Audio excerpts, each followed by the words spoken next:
आणखी एक breaking news आहे। ईडीच्या कामकाज करण्याच्या पद्धतीवर सर्वोच्च न्यायालयाने नाराजी व्यक्त केली आहे। मध्यरात्री 15 तास केलेल्या चौकशीचं प्रकरण ईडीला महागात पडल्याचं दिसतंय। ईडीच्या तपास करण्याच्या पद्धतीवरून कोर्टाने ईडीला फटकारलंय।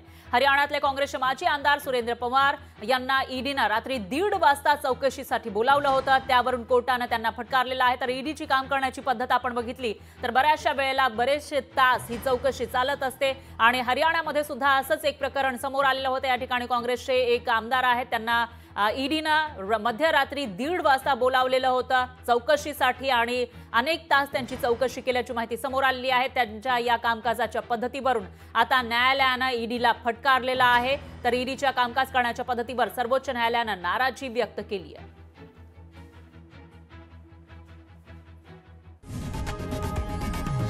लोकशाही मराठी ऐका, पहा, जागरूक रहा।